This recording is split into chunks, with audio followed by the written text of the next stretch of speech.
სახელითა მამისათა, დაზისათა, დაწმინისა სულისათა, ჩვენთან არის ღმერთი.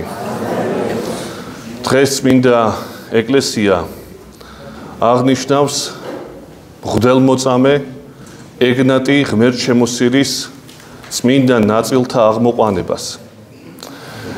ეს ადამიანი ეწამა მეორე საუკუნის 10-იან წლებში, დაახლოებით 110-ში ან 117 წლებში, აი დაახლოებით ეს წლებია დადგენილი, როდესაც რომის იმპერატორი იყო ტრაიანე. თვითონ ამ ადამიანის ზედწოდება ღმერთშემოსილად, ანუ ბერძნულად თეოფოროსი, არის არაშემთხვევითი. რამოდენიმე ვერსია არსებობს ამ გამონათქვამთან, მის სახელწოდებასთან დაკავშირებით. ნახევრად ლეგენდად მოსილია ეს ამბავი, მაგრამ მაინც მოგახსენებთ, რომ გადმოცემის თანახმად, ანუ ერთი გადმოცემის თანახმად, ერთი აზრის თანახმად, ეს არის იმიტომ წოდებული ღმერთშემოსილად ეგნატე, რომ სწორედ ის ბავშვია, რომელიც მაცხოვარმა დააყენა მოციქულთა შორის და ეუბნება მოციქულებს, რომ ვინც არ იქნება ასეთი ბავშვის მსგავსი, ვერ შევახვთ სასუფეველში. ესე იგი, ღმერთმა რადგანაც ჩაიხუტა იგი, ქრისტემ ჩაიხუტა რა ეს ჯერ კიდე ყრმა, ამიტომაც თითქოს ეწოდა ეგნატის ღმერთშემოსილი თეოფოროსი. ეს ერთი და მეორე ვერსიაც არის, რომ როდესაც იგი დაგლიჯეს ლომებმა და ტრაიანემ იმპერატორმა მიუსაჯა ამ მღვდელმთავარს ანტიოქიისას სიკვდილი, აი სწორედ როდესაც ლომებმა დაგლიჯეს იგი კოლიზეუმში, მაშინ გული არ შეუჭამიათო და გულზე იყო ამოტვიფრული ოქროს ასოებით იესო ქრისტე. და ამიტომაც გულში რადგანაც ღმერთი ქონდა, ღმერთშემოსილად ეწოდება მასო.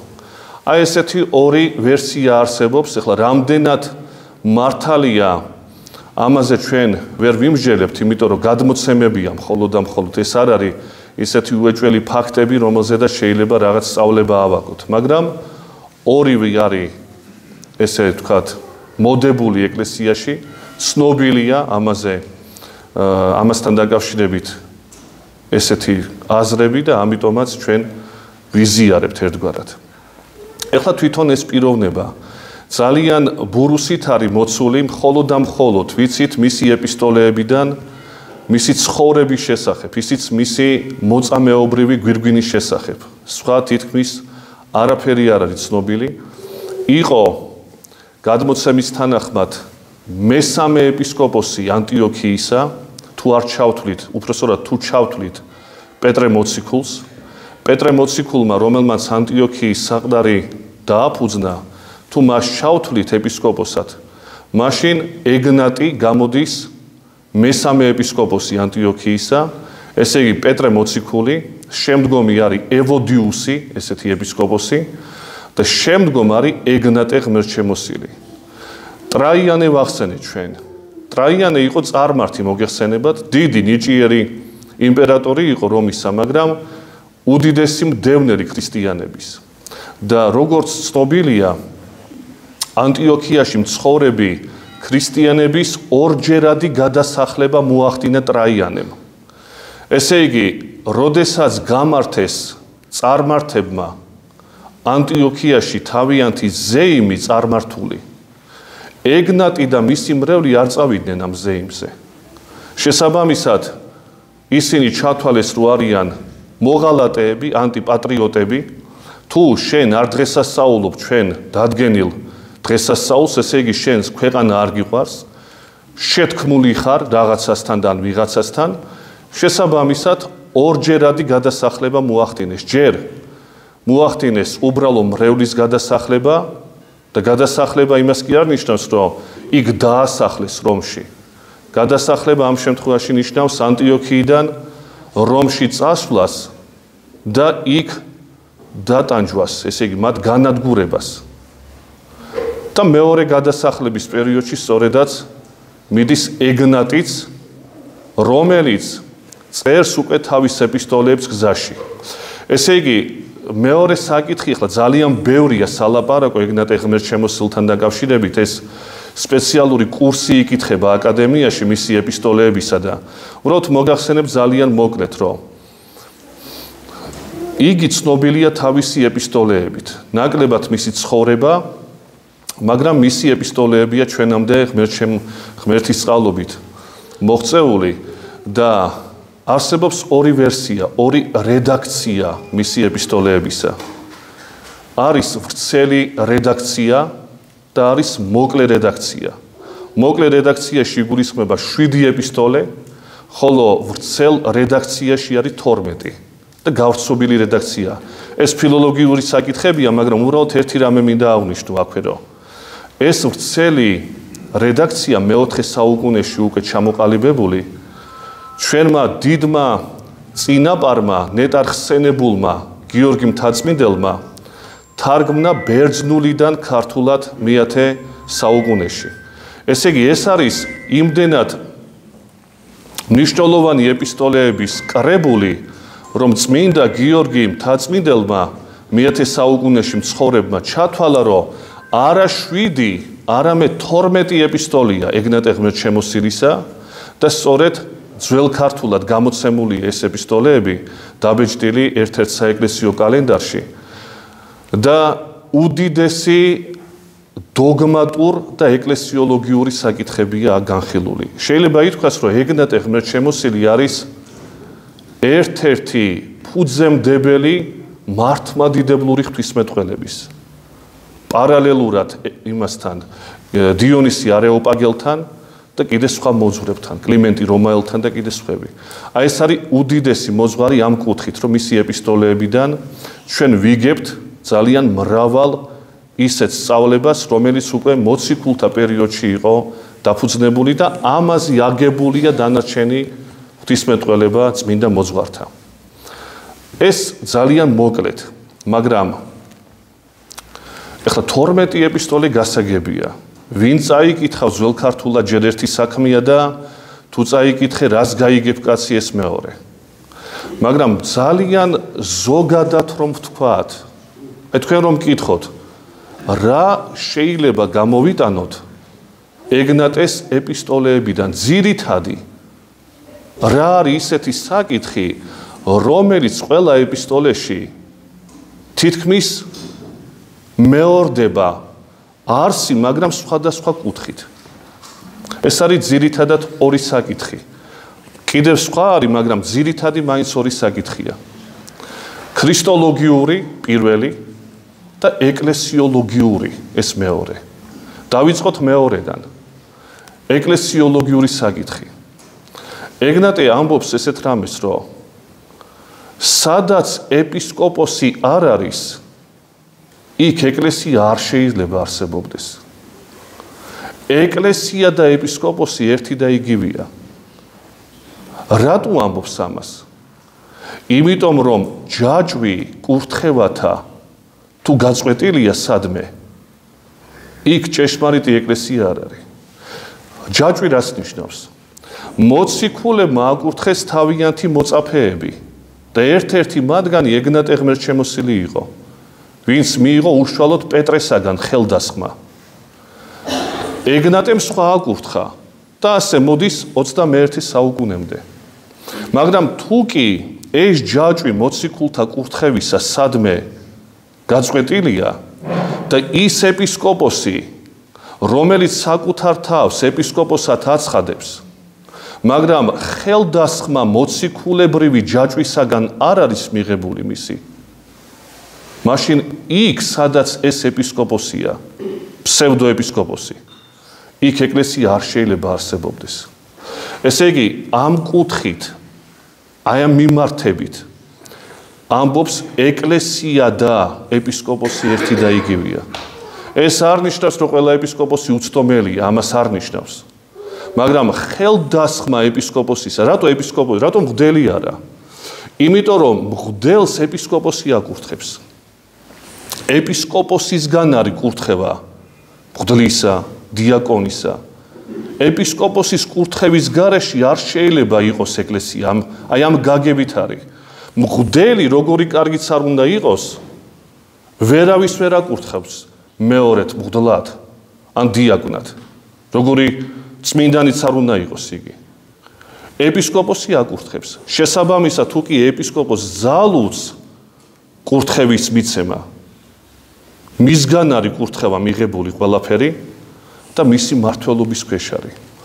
აი ამიტომ იმ პერიოდში ალბათ გავრცელებული იყო სხვადასხვა სექტები, რომლებიც აცხადებდნენ საკუთარ თავებს ეპისკოპოსებად და აი ამიტომ ამბობს სწორედ ალბათ ეგნატე ღმერთშემოსილი. და როგორც კითარა ამ შემთხვევაში არის რაღაცა დასაკრავი ინსტრუმენტი. დალაგებულია სიმები, ასე უნდა იყოს დალაგებული ეკლესია. მღვდელმთავარი, მღვდელი, დიაკონი და მრევლი. ეს არის ეკლესია მთლიანობაში. მაგრამ კიდევ ერთხელ გავიმეორებ, სადაც ნაკურთხი მოციქულებრივი მადლით არ არის ეპისკოპოსი, იქ ეკლესია არ არსებობს. ეს ერთი საკითხი, რომელიც მოგახსენეთ, უფრო ადვილად გასაგები. ეხლა მეორე საკითხი. ქრისტოლოგიური. ანუ ქრისტესთან დაკავშირებით სწავლება ჩამოყალიბებული. იმ პერიოდში, როდესაც ეგნატე ღმერთშემოსილი მოღვაწეობს, გავრცელებული არის ეკლესიაში ესეთი ერესი დამახინჯება, რომელსაც ეწოდება გნოსტიციზმი, გნოსტიკოსები. ვინ არიან ეს ადამიანები? სიტყვა გნოზისი და აქედან ნაწარმოები გნოსტიკოს, გნოზისი არის ცოდნა. ნაწარმოები აქედან გნოსტიკოსი ნიშნავს მცოდნეს. ვინ არიან ადამიანები? ეს გნოსტიკოსები, მცოდნეებად წოდებულები. ეს გნოსტიკოსები ამბობდნენ ესეთ რამეს, რომ ჩვენ ვიცით, რომ ბუნებითად რჩეულები ვართ. მოღვაწეობით კი არა, რომ რაღაცა ვიმოღვაწევე მე, ვიმარხულე, რაღაცა დავიცავი და გაღმრთობას მივახციე. ესე კი არა, რომ ვიბადები, მე ბუნებითად რჩეული ვარ უკვე. და თუ კი რჩეული ვარ, მოღვაწეობა საჭირო არ არის. ანუ აი ამის ცოდნა რო ქონდათ, რომ რჩეულები იყვნენ, ამიტომ ეწოდათ მათ მცოდნეები. და ერთ-ერთი დამახასიათებელი მომენტი გნოსტიციზმში, საერთოდ გნოსტიციზმი ერთი კი არის ზოგადად, მაგრამ თავთავიანთი სექტანტური მიმდინარეობები ჰქონდათ. ერთი პროფილით არ განისაზღვრება ეს სექტა. იყვნენ ესეთი მარკიონიტები, იყვნენ ბასილიადელები, ვალენტინიანელები და კიდე სხვა. ესე იგი, სხვადასხვა მიმდინარეობაა თვითონ ამ სექტაში. მაგრამ ერთი და დამახასიათებელი ზოგადად მათი იყო ქრისტესთან დაკავშირებით. სწავლება, რომელიც ამბობდა, რომ ქრისტე კი მოვიდა დედამიწაზე, მაგრამ არ მიუღია ჭეშმარიტი ბუნება კაცობრივი. აბა როგორი ბუნება მიიღო მან? მათი გაგებით, მხოლოდ მოჩვენებითი. ლანდი იყო მისი ხორცი. ხელშეუხებელი იყო, მოჩვენებითი იყო. და აქედან ამ გნოსტიციზმში ჩამოყალიბდა ესეთი მიმართულება, რომელსაც ქვია დოკეტიზმი. დოკეო ნიშნავს მოჩვენებითობას. თქვენ მოგეხსენებათ, მე-5 საუკუნეში ჩამოყალიბდა მონოფიზიტობა, ესეთი მიმდინარეობა. აი მისი ამ მონოფიზიტობის წინამორბედები იყვნენ დოკეტისტები. ანუ გნოსტიციზმის ერთ-ერთი სწავლება ქრისტესთან დაკავშირებული. ეხლა ეს რომ გავიგეთ, უნდა გადავიდეთ ეგნატესთან. რა შუაშია ეგნატე ამასთან დაკავშირებით?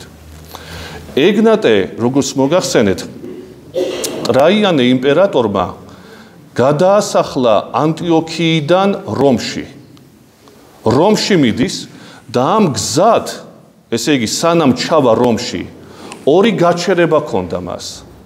ქალაქ სმირნაში, საიდანაც 4 ეპისტოლე დაწერა და ქალაქ ტრუადაში, საიდანაც დაწერა 3 ეპისტოლე. და კიდევ შეგროვდა როგორც მოგახსენეთ სხვადასხვა რედაქციით მისი ეპისტოლები, მაგრამ რაც ცნობილია ეს არის. ორი გაჩერება ჰქონდა მას. ეხლა კაცი, რომელიც მიდის კოლიზეუმში, რათა მხეცების მიერ იყოს დაგლეჯილი და ეპისტოლებს წერს. სტილი როგორი ექნება ამ ეპისტოლეებს? იქნება აშკარა გზნებარებით, რომ ის ელოდება სიკვდილს. და ყველა როგორც მოგახსენეთ მის ეპისტოლეში, ეს ხაზი მიყვება და ეპაექრება ამ შემთხვევაში დოკეტისტებს, რომლებიც ამბობენ, რომ ქრისტეს სხეული ლანდი იყო. ეხლა თქვენ იკითხავთ, რომ კაცო, რა დროს ამაზე მსჯელობაა, როდესაც აგერ უნდა შეგჭამონ ლომებმა, რა დროს დოკეტიზმზე საუბარია. მაგრამ ეგნატესათვის ეს სწავლება არის არსებითი. და რატო? იგი ამბობს ესეთ რამეს. მე ხო უნდა შემჭამონ ლომებმა, ამისთვის მზად ვარ. მაგრამ ჩემი მოწამეობა იქნება ფუჭი, თუ კი ქრისტეს არ მიუღია ჩემებრი ბუნება.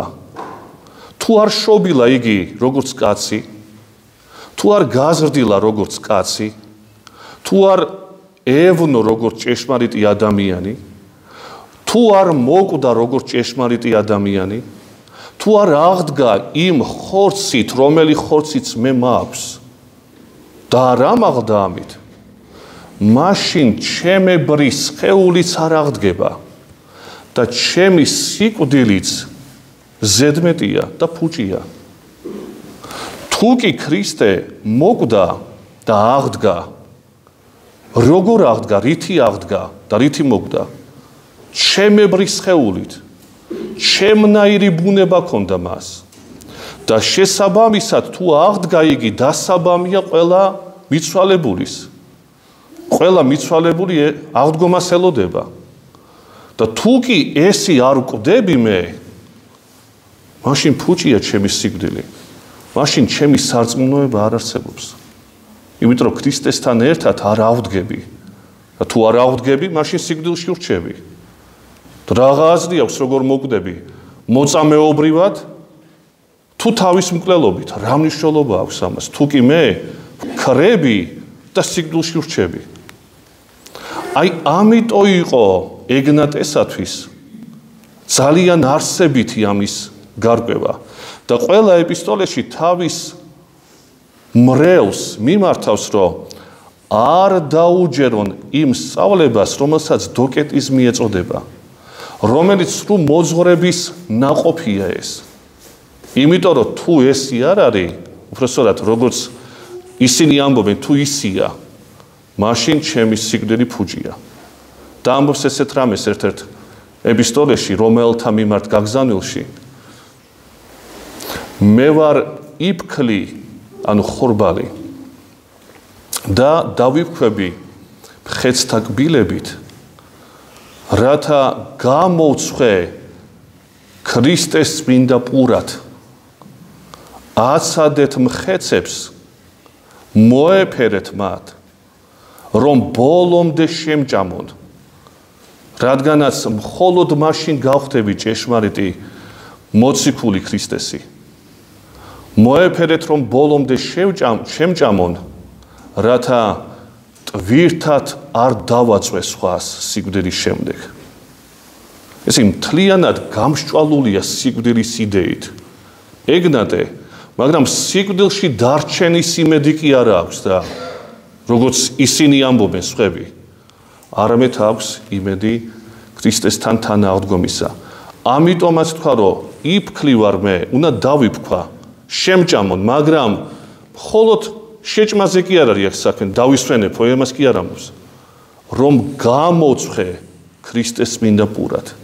თუ აღდგომა არ არის ჩემი სხეულის, ამბობს იგი, მაშინ ეს დაფქვაც არაფერს არ ნიშნავს. აი ესეთი მღვდელმთავარი ყავდა ქრისტიანებს პირველი საუკუნის ბოლოს და მეორე საუკუნის პირველ ნახევარში. ღმერთმა შეგვაწიოს და ღმერთმა მოგცეს მისი მხნეობა სულიერი. დაგლოცოთ უფალმა.